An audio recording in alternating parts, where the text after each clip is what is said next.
Bonjour chers téléspectateurs, vous êtes avec Shamila Mukelabiloli et aujourd'hui dans votre édition spéciale, nous allons parler d'un sujet encore méconnu mais qui peut devenir l'un des plus grands défis sanitaires et environnementaux en Afrique et en Europe, qui sont les PFAS ou les polluants éternels. Juste pour vous informer qu'on a décidé de faire l'émission en deux parties. La première partie concerne les PFAS ou les polluants éternels en Europe. Et la deuxième partie concerne les PFAS en Afrique. Bienvenue encore dans la première partie de notre émission qui concerne l'Europe. Sans trop tarder, on entre dans le vif du sujet en commençant par définir le mot PFAS ou polluant éternel.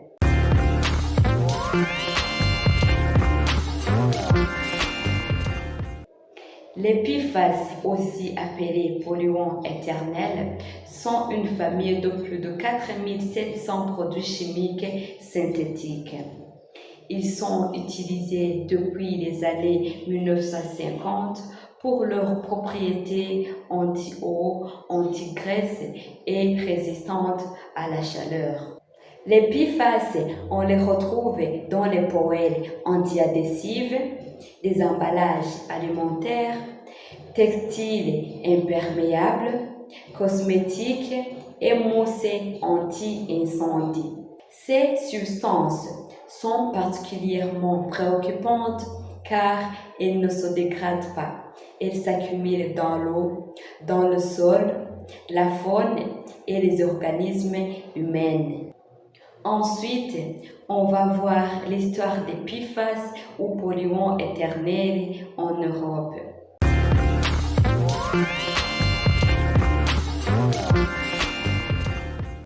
En Europe, la présence des PFAS ou polluants éternels a été identifiée progressivement dès les années 2000 grâce à des recherches sur la pollution industrielle et aéroportuaire.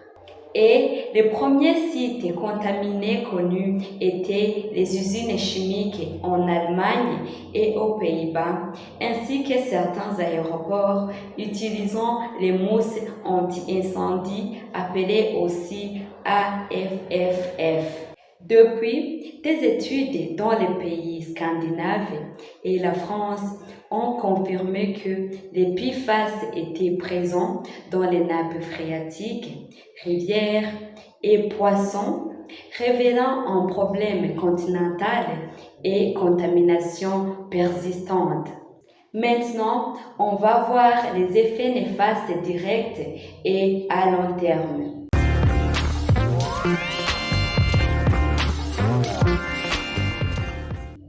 Les effets des PFAS ou polluants éternels sur la santé sont multiples et inquiétants. Premièrement, les effets directs. Et il y a perturbations hormonales, des troubles typhoïdiens et affaiblissement du système immunitaire. Deuxièmement, les effets à long terme.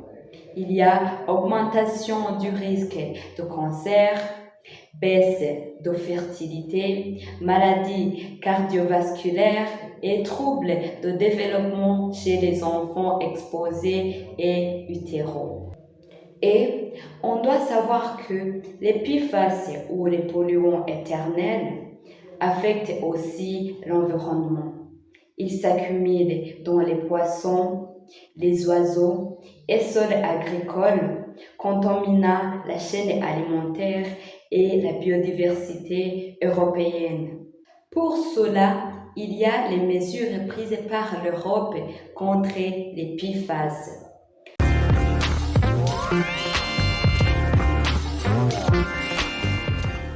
Pour limiter ces risques, l'Union européenne a décidé de mettre en place plusieurs mesures.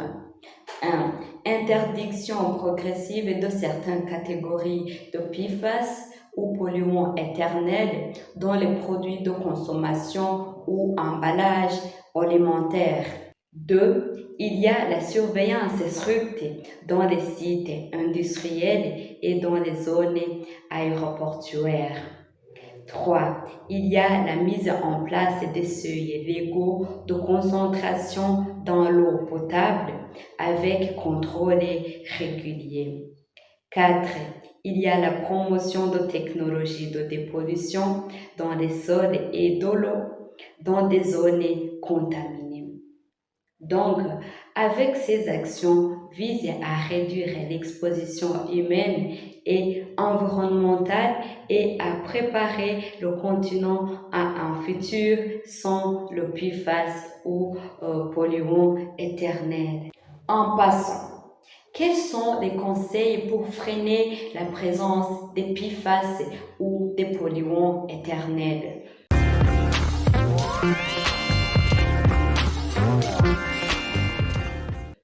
Pour limiter la présence et l'exposition aux PFAS ou polluants éternels, les recommandations sont les suivantes.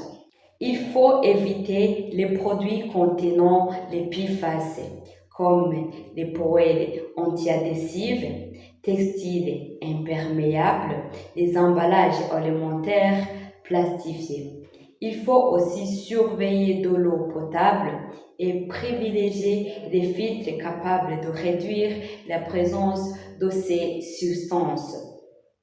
Contrôler les zones industrielles et aéroportuaires pour prévenir les fuites et accumulations dans le sol et de l'eau.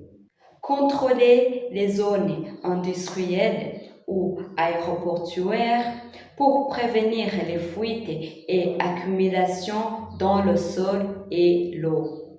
Sensibiliser la population et les entreprises au risque des PFAS ou polluants éternels et aux alternatives sûres et disponibles. Soutenir la recherche sur la dépollution et le remplacement des PFAS par des produits moins nocifs. Donc, protéger la santé et l'environnement en Europe nécessite une action coordonnée.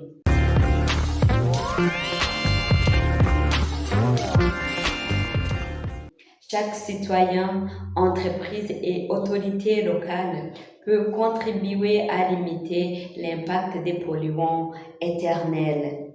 Merci de nous avoir suivis aujourd'hui.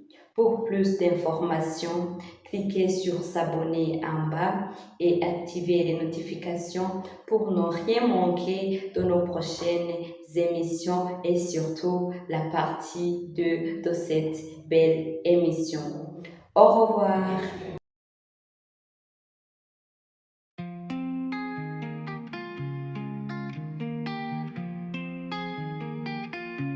En Afrique s'est levée une armée redoutée. Les déchets sont soldats prêts à tout ravager. Leur commandant sur la colline crie victoire au loin quand les villes s'inclinent. L'armée des déchets c'est la bataille.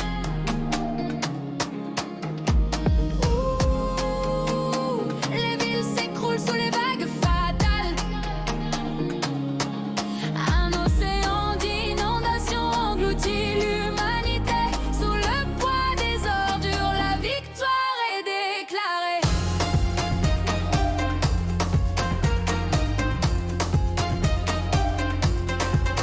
À Bogloshi, au Ghana, rugi dans Accra, les ont noyés, la ville dans le fracas.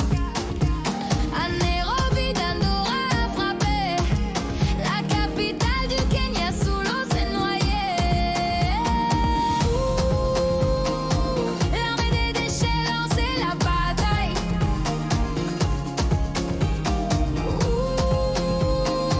Les villes s'écroulent sous les vagues fatales.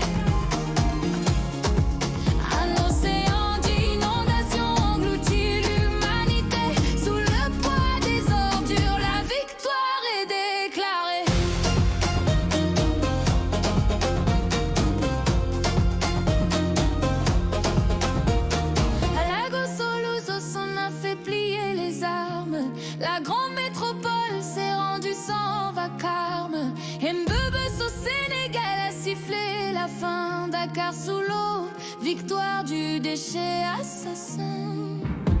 Bujumbura résiste, mais pour combien de temps? Buter avance, menaçant chaque instant. Et si Kinshasa déchaîne, c'est 10 000 tonnes par jour, toute l'Afrique centrale plongera sans retour.